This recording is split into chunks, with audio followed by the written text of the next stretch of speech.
Allô Internet! Aujourd'hui, je vais vous parler d'une histoire exceptionnelle. C'est une histoire que j'aime beaucoup et je crois qu'elle va vous plaire également. Donc, avant de commencer, je fais jamais ça, c'est vraiment pas mon genre, mais je vais faire un giveaway. Je sais que des giveaways, tu sais, il y a pas tout le monde qui gagne et tout, mais je l'ai jamais fait, puis je me dis pourquoi pas, pour mes 30 000 abonnés, je vais en faire un. En fait, moi, je me suis fait offrir par la compagnie Caseable, qui est une compagnie américaine, si je me trompe pas, un étui d'ordinateur. Vous avez sûrement vu une photo, genre vraiment beau. Puis c'est moi qui ai choisi le design.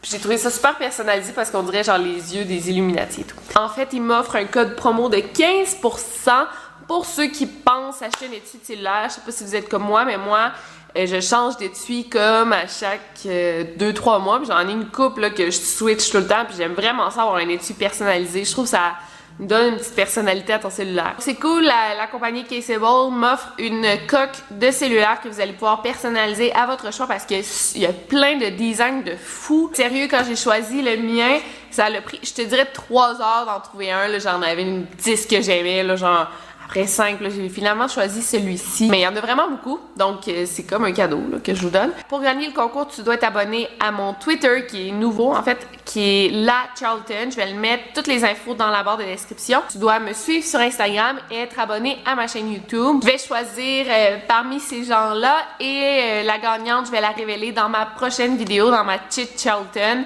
On se lance dans la vidéo.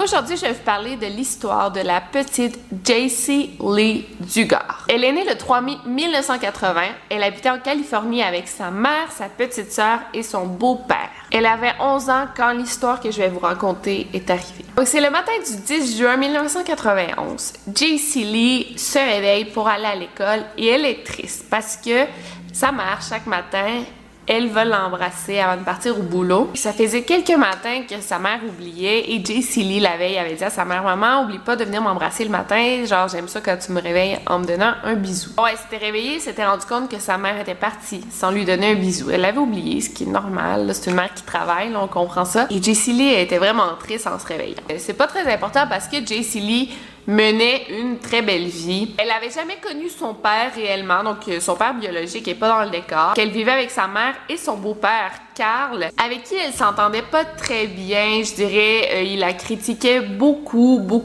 En fait, Jaycee Lee détestait son beau-père, mais je pense pas que c'était un homme méchant. Il était pas violent, alcoolique ni rien. C'est juste que il y avait pas de chimie entre les deux. Là, ils s'entendaient pas très bien. Jaycee Lee, c'était une enfant un peu comme les autres. Elle avait 2 chats, elle adorait les animaux. Elle venait juste de déménager du Orange County en Californie. Là, il était rendu à Salt Lake Tahoe parce qu'ils s'étaient fait cambrioler leur appartement à Orange County. Fait qu'ils sont déménagés à Tahoe pour être plus en sécurité. C'est assez ironique quand vous allez voir ce qui va arriver. Mais c'était un nouveau déménagement dans sa vie. Donc, Jaycee Lee, elle habitait proche de son école, mais elle devait quand même marcher comme de chez elle jusqu'au coin de rue pour prendre l'autobus scolaire. Sa mère allait comme toujours la porter à l'école. Sinon, elle allait la porter à l'autobus scolaire. Si sa mère ne pouvait pas, c'était son beau-père Carl qui allait la porter à l'autobus scolaire. Enfin bref, elle ne marchait jamais seule. Mais Jaycee Lee, ça faisait un petit bout de temps qu'elle disait à sa mère qu'elle voulait marcher à l'autobus seule. Sa mère, elle ne voulait pas parce qu'elle disait « T'as 11 ans, t'es beaucoup trop jeune, même si c'était genre à un coin de rue, là, tu pouvais la voir là, de la maison. » Mais le matin du 10 juin, Carl ne pouvait pas aller porter Jaycee Lee. De toute façon, quand elle est partie, elle ne le voyait pas. Elle a décidé de marcher toute seule à l'école. C'était comme un test. Sa mère avait dit « Ok, tu peux y aller une fois, on va voir comment ça va. Pour l'année prochaine, peut-être qu'on va pouvoir te laisser marcher toute seule. » C'était la dernière semaine d'école avant les vacances d'été. Fait que sa mère était comme « il reste pas beaucoup de temps, c'est pas grave, on lui donne la permission. » Puis c'était une petite fille, genre, tu sais, aucune préoccupation. Ses plus grandes préoccupations, là, c'était de se raser les jambes puis en dessous des bras. Je sais pas si vous vous rappelez, mais moi, je me rappelle à 10-11 ans, là, tu sais, je commençais à avoir du poil, ça me gênait, mais ma mère me disait « Non, rase-toi pas, parce qu'après, là, quand tu commences, c'est toute la vie, là. » commence pas, attends un peu. Puis moi, ça me gênait, puis je me rappelle, je m'étais rasé les jambes en cachette, là. Puis ma mère, non, je t'avais dit. En tout cas, fait que sa mère voulait pas qu'elle se rase les jambes, puis JC Lee, c'était sa grosse préoccupation parce qu'elle s'en allait à un parc aquatique avec ses compagnons de classe, puis ça la gênait parce qu'elle commençait à avoir du poil. En lisant ce détail-là, ça m'a tellement fait, genre, m'attacher à elle, puis j'étais là, tu sais, oui, là, c'est une préoccupation de petite fille de 10-11 ans. Bref, on va rentrer dans l'histoire. Il est 7h du matin. Elle part de chez elle et se rend à l'autobus scolaire. Elle entend une voiture derrière elle. Et là, elle voit que la voiture fait demi-tour et s'arrête à ses côtés pour lui demander des indications. Et JC Lee a dit, je suis un enfant, pourquoi il me demande des indications? Je connais pas tellement le coin d'ici. Elle a trouvé ça bizarre, mais elle s'approche de la fenêtre. Le conducteur baisse sa fenêtre. Elle se penche vers lui et tout à coup, elle entend une sorte de craquement et elle se retrouve paralysée. La porte de l'auto, elle s'ouvre. Là, JC tombe sur le sol et elle se sent là, elle dit, je peux pas bouger, je peux pas crier. Et elle se fait pipi dessus, OK? À quel point elle est terrorisée. Donc, elle essaie de s'accrocher du mieux qu'elle peut à un buisson. En fait, on a découvert que le conducteur s'est servi d'un taser, c'est ça que ça s'appelle en anglais, un paralyseur, là, en tout cas, je vais mettre la photo ici pour que vous sachiez c'est quoi. Ben c'est ça l'a complètement paralysée. L'homme la prend dans ses bras. Il la met sur le sol de sa voiture, il lui met une grosse couverture par-dessus elle et là, elle perd connaissance. JC Lee Dugard was abducted last June while walking to her school bus stop. Since then, the number of leads has dropped from about 15 a week to 4 or 5 each week. If you've seen JC Lee Dugard, here's the number. It's toll-free. Write it down, put it someplace and remember it. Je sais pas si c'est 1 heure plus tard, mais la voiture s'arrête et là, ça la réveille. Elle entend la voix d'un homme et d'une femme. Elle entend que l'homme, il rit puis il dit « Je peux pas croire que j'ai réussi à le faire. Je peux pas croire que je l'ai fait. » L'homme, il dit à JC, tu peux pas crier, tu dois te taire, sinon il y a des chiens agressifs qui vont t'attaquer. Là, ça l'a vraiment fait peur à JC. Elle a dit, OK, je veux pas mourir ce soir, fait qu'elle a gardé le silence. Il entre avec JC dans sa maison et là, il l'oblige à prendre sa douche. Et je veux pas entrer dans les détails, mais je veux vraiment vous expliquer comme la gravité de la situation. Il prend une douche avec elle. Pensez que c'est une petite fille de 10 ans, 11 ans. Elle a jamais vu de partie du corps d'un homme. À part peut-être à la télévision, elle sait pas c'est quoi. On dirait que jusqu'à ce que je lise le livre, j'avais jamais compris ce qu'une petite fille de 11 ans peut sentir face à un viol. JC Lee, elle savait rien de la sexualité. Je pense qu'elle savait même pas encore d'où venaient les enfants. Donc, imagine toutes les expériences qu'elle a vécues. C'est vraiment horrible quand tu penses à ça. Ils sortent de la douche, elle est en petite serviette. Il la mène dans une pièce comme à l'extérieur de sa maison. C'est comme un cabanon, si on veut.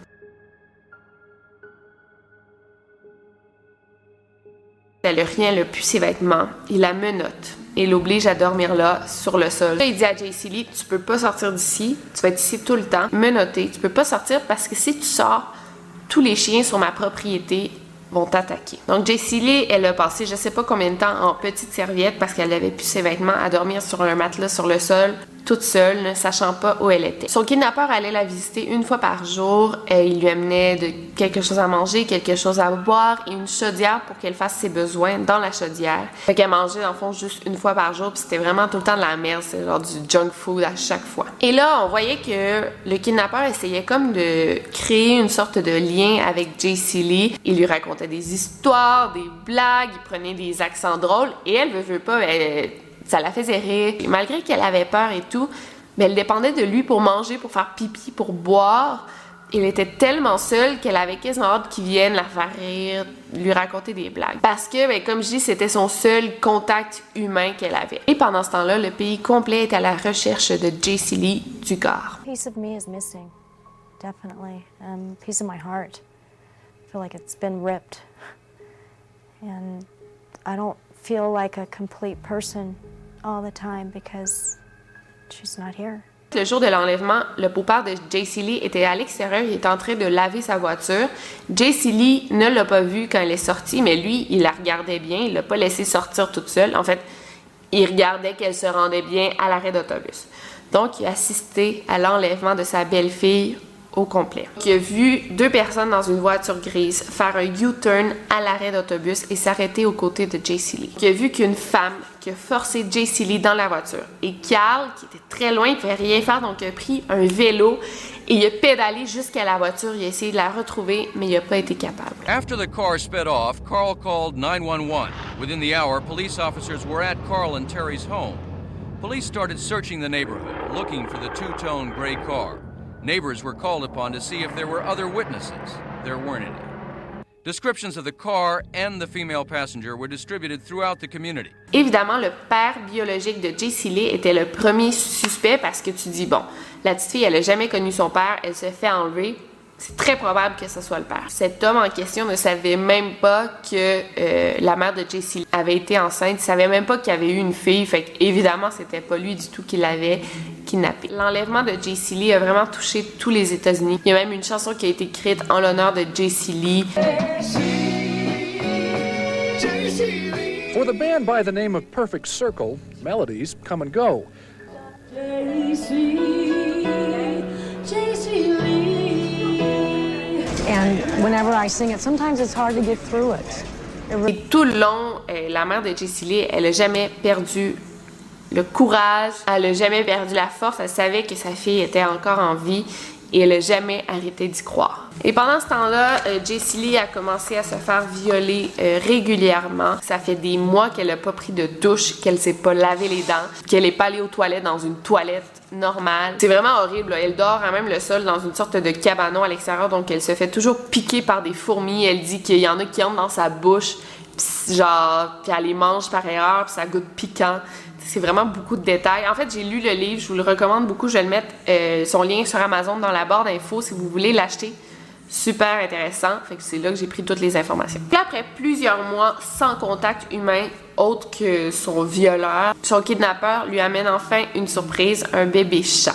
Jessie s'est vraiment attachée au chat, elle lui apprenait à faire des tours et elle l'adorait. Mais après un mois, son kidnappeur il a dit je déteste l'odeur, ça m'écoeure, et il a donné le chat à une autre famille. Je sais pas qu'est-ce qu'il en a fait. On voit que son kidnappeur il a donné environ une dizaine de chats. Puis elle s'attachait toujours, puis à chaque fois, il disait, bon, après 3 mois, tu sais quoi, j'en veux plus de chat. Il leur donnait. Il en ramenait un autre. Fait que c'était vraiment triste. En plus, elle qui adorait les animaux, elle vivait comme un deuil à chaque fois qu'elle se faisait enlever son petit bébé chat. C'est une petite fille de 11 ans, là. Donc, je vais vous présenter le fameux violeur en question. Il s'appelait Philip Gary. C'est un homme qui avait beaucoup de problèmes de drogue et il avait déjà été arrêté pour agression sexuelle sur une mineure de moins de 14 ans. En 1976, il avait déjà kidnappé une fille, il l'avait violée pendant 5 heures, il l'avait comme laissée là. Il a été condamné à 50 ans de prison et il est considéré comme un déviant sexuel. Mais après 7 mois, il a été mis en liberté conditionnelle. Puis vous allez voir la police comment elle est décevante dans cette histoire-là. Là, ça m'a fait penser d'ailleurs à l'histoire de Marc Dutroux parce que c'est un déviant sexuel qui est en liberté conditionnelle, mais il est vraiment pas supervisé, là. Et avec Jessie, il allait souvent la visiter comme, je te dirais, une fois par mois pour des runs qui appelaient, donc des courses, là, comme. Donc il allait la voir, il prenait de la drogue pour rester réveillé et pour rester dur, là, en érection. Il restait avec elle pendant 24 heures, c'était un viol de 24 heures, plein de méthodes, puis c'était là qu'elle réalisait comme toutes ses fantaisies. Genre, il la faisait s'habiller d'une manière, là, qu'il aimait, où il la maquillait, où il disait de faire des positions, puis c'est comme ça que Jessie Lee, elle a genre perdu sa virginité avec un homme de 50 ans. Et pendant les runs, elle détestait ça, ça la fatiguait, puis lui, il se tannait pas parce que lui, il avait pris plein de drogues, plein de cocaïne, plein du Viagra, je sais pas. Donc, il restait réveillé pendant longtemps. Dans le livre, il y a vraiment beaucoup de détails. Je vais pas rentrer dans les détails parce que c'est pas mon histoire à moi. Mais l'homme, là, tu vois que c'est un manipulateur. Il disait, genre, que grâce à Jessie Lee, il ferait pas de mal à personne. Puis une chance qu'il l'avait parce que ça l'empêchait de faire du mal à d'autres petites filles.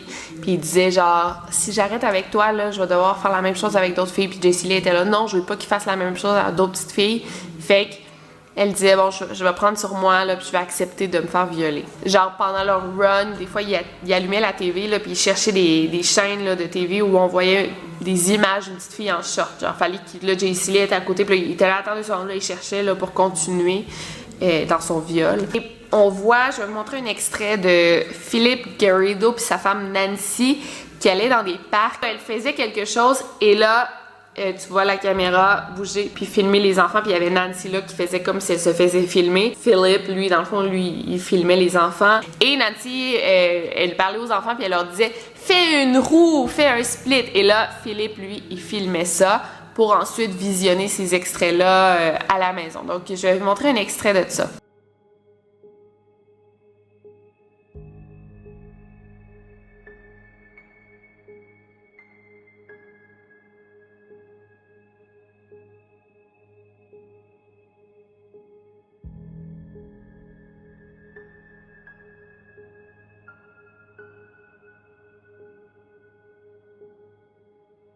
Donc c'était clairement un pédophile. Pendant plusieurs mois, J.C. Lee n'avait vu que Philip, c'était juste lui qui venait la voir. Et un jour, la femme de Philip Garrido, qui est Nancy, qui avait aidé au kidnapping de J.C. Lee, est allée voir J.C. Lee pour la première fois. Elle a dit « Je sais que ça a été long avant que je vienne te voir, mais je voulais trouver un ourson en peluche parfait pour pouvoir te voir, te connaître pour la première fois. » Si on ignore le fait qu'elle l'a kidnappé et qu'elle se fermait les yeux sur une situation horrible, elle était quand même vraiment gentille avec J.C. Lee. Elle lui amenait des magazines, des livres à colorier, plein de petites surprises, parce qu'évidemment, je pense que comme femme, elle se sentait extrêmement mal, mais elle était comme aveuglée par sa relation, par Philippe. Puis je dis pas que c'est une victime, là. Elle aurait vraiment pu faire quelque chose pour J.C. Lee, mais elle a jamais rien fait, là. Elle allait voir J.C. Lee assez souvent et J.C. Lee prenait cette femme comme un exemple de mère parce qu'elle s'ennuyait extrêmement de sa mère. Donc, elle voulait vraiment être appréciée de Nancy. Puis tu sais, elle lui achetait plein de cadeaux puis elle disait qu'elle se sentait coupable puis qu'elle avait de la difficulté à regarder J.C. Lee sans se sentir mal de ce qu'elle avait fait. Elle allait la voir, elle pleurait. C'est assez fou, là. Puis là, il y a un moment, Philippe s'est fait remettre en prison parce que ses agents de liberté conditionnelle avaient fouillé sa maison et ils avaient trouvé des drogues. Puis tu sais, pensez à ça, à quel point c'est fou, là. Ils ont visité la maison puis il y avait une petite fille de kidnappée dans la cour. Moi, je comprends pas qu'il y ait jamais eu de doute sur Philip Garrido parce que sa maison était vraiment drôlement faite parce qu'il y avait une énorme cour arrière avec des tentes puis plein de trucs que c'est genre l'endroit parfait pour garder quelqu'un en captivité. Je comprends pas que personne s'est jamais posé de questions sur lui, surtout que c'est un déviant sexuel puis surtout qu'une petite fille de 11 ans qui est portée disparue pas très loin de ce qu'il habitait. En rentrant de prison, Philip avait vraiment changé. Il avait commencé à lire la Bible à chaque jour, qui était devenu super catholique. Il disait que Dieu, il l'aidait, puis il l'aidait à guérir sa maladie, puis il disait que les anges lui parlaient, ou je sais pas trop. La TV, par exemple, elle était sur mute, puis il disait que la TV lui parlait. Ah, puis il dit aussi que les murs lui parlaient, fait qu'il avait acheté comme une oreille bionique, il collait l'oreille sur le mur et il écoutait pendant des heures, parce qu'il disait que les murs lui parlaient. Donc c'était un homme qui avait une maladie mentale autre que la pédophilie. Il était aussi schizophrène. En sortant de prison, il était comme dans une crise de schizophrénie, une manie, là. En 1994, 3 ans après son kidnapping, Philippe et Nancy se sont assis avec J.C. Lee et lui ont dit « Faut qu'on me parle de quelque chose. T'as pris beaucoup de poids, tu marches bizarrement. » Et J.C. Lee s'était plaint qu'elle avait mal au ventre. Ils ont dit « Écoute J.C. Lee, t'es enceinte. » Je pense qu'elle savait même pas comment tomber enceinte. Elle savait rien. Eux, ils ont annoncé qu'elle était enceinte parce qu'elle, la voyait son ventre grossir, elle avait mal au ventre, mais elle savait pas que c'était ça. Elle pensait juste qu'elle avait grossi, puis que c'est fou, là. Ils ont annoncé qu'elle était enceinte. Et à ce moment-là, elle avait 14 ans, enceinte de son premier enfant. Donc, J.C. Lee, elle a eu son enfant à la maison, dans sa petite pièce qui lui sert de maison.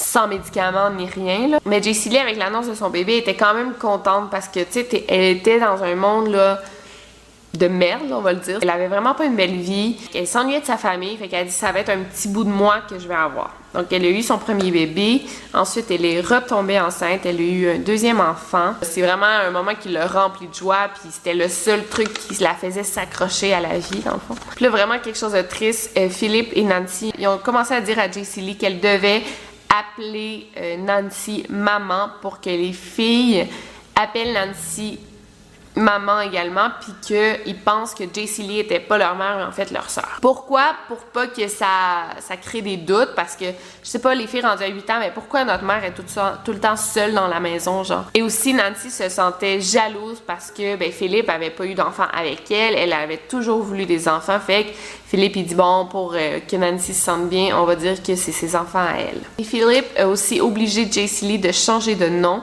de choisir un autre nom. Pour pas que ce soit J.C. Lee, pour pas que si un jour elle dit son nom à haute voix, quelqu'un l'entend, qui puisse savoir que c'était la petite fille qui avait été kidnappée il y a longtemps. Donc elle a choisi de s'appeler Alyssa. Et là, avec le temps, Philippe a commencé une compagnie de cartes d'affaires. Ça avait l'air d'aller bien, là, selon ce que je lis. Et J.C. Lee l'aidait à faire le design là, sur un ordinateur. Puis elle dit, genre, tout le monde va me dire pourquoi t'as pas cherché ta mère.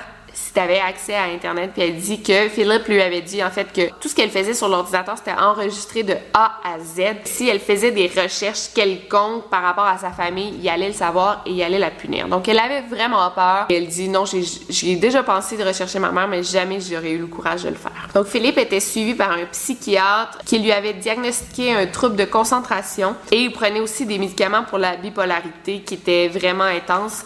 Donc c'est fou là, penser à ça. Il est suivi par un agent de liberté conditionnelle et par un psychiatre. Et le psychiatre, là, jamais il a vu qu'il y a de quoi qui clochait, je comprends pas. Pendant une période, il a arrêté d'aller chez le psychiatre, fait que sa maladie mentale empirait de jour en jour. Le 24 août 2009, plus précisément, il a décidé d'aller au bureau du FBI parce qu'il voulait parler aux agents du FBI pour leur montrer une machine qu'il avait créée là, pour écouter les murs. Je sais vraiment pas, là. Mais il est allé avec ses 2 enfants, ses 2 filles, les filles de Jaycee Lee, parce qu'il disait que on avait tendance à plus lui porter attention quand il était avec des petites filles. Il est rendu là, il a laissé genre un document qu'il avait écrit qui était intitulé « Révélation de schizophrénie ». Il a laissé ça et il est parti. Il était vraiment en pleine manie, si on veut. Le lendemain, Nancy est arrivée dans la chambre de Jaycee Lee en pleurant puis en disant que Philip avait été arrêté par la police. Jaycee Lee était là, qu'est-ce que je vais faire? Genre, sont où mes filles? Qu'est-ce qui se passe? Elle était en grosse panique. Philip est arrivé quelques heures plus tard avec son agent de liberté conditionnelle et tout était comme réglé, là. Il n'était pas arrêté finalement. 2 jours après, le 26 août, Philip va réveiller Jaycee Lee et les filles comme en semi-panique. Il a dit, faut qu'on aille voir mon agent correctionnel, il faut que vous veniez avec moi. Fait qu'il est parti avec Nancy, Jaycee Lee et les 2 filles. Et en fait, c'est que les 2 filles avaient créé des doutes si c'était bel et bien ses filles à lui. Donc, il voulait que Jaycee Lee y aille avec Philip pour dire que les 2 filles, c'était ses filles à elle. Et qu'elle s'était enfuie d'une relation malsaine avec ses filles. Et Philip l'avait accueillie chez lui. C'était en fait un bon samaritain. C'était le mensonge qu'il voulait que Jaycee Lee raconte. Donc, pensez qu'à ce point-là, ça fait maintenant 18 ans que Jaycee Lee est en captivité, qu'elle est séquestrée par Philip. Ça fait vraiment longtemps qu'elle a abandonné l'idée de s'enfuir.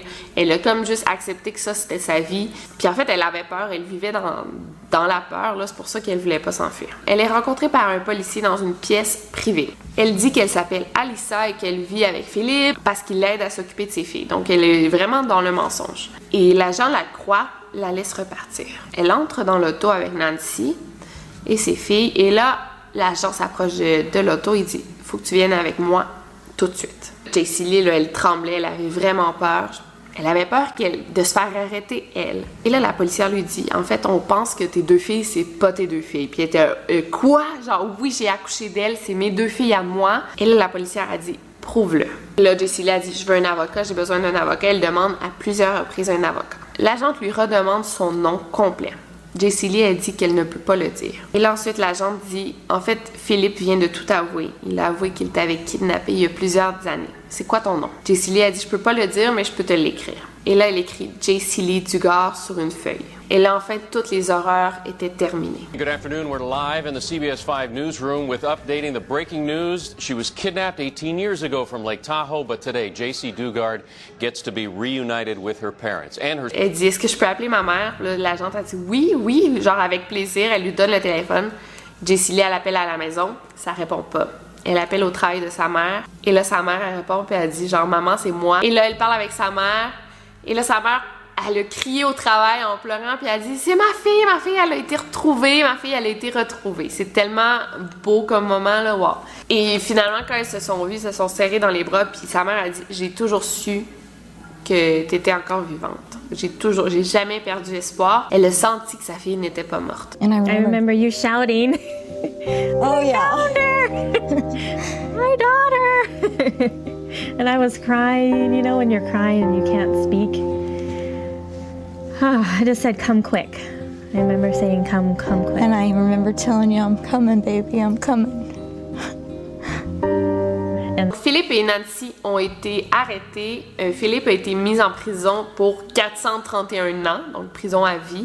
Et Nancy a été mise en prison pour 56 ans. Aujourd'hui, Jaycee Lee, elle va beaucoup mieux. Elle fait vraiment attention, elle veut pas se faire reconnaître. Et l'État de la Californie lui a dédommagé plus de 20 millions de dollars pour tout ce qu'elle a vécu. Pensez que ses filles sont sorties de là il y avait 11 et 15 ans. C'est une bonne partie de leur vie. Ils étaient très conscients de ce qui se passait.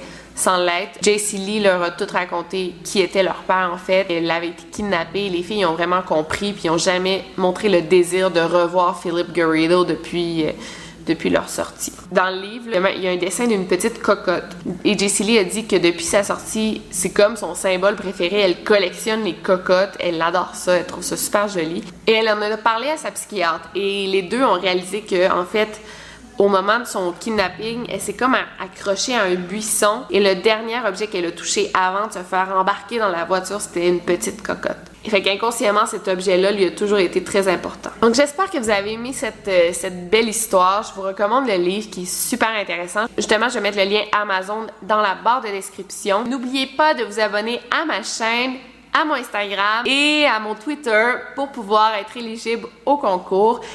Sinon, on se revoit mercredi pour un Chit Chalten.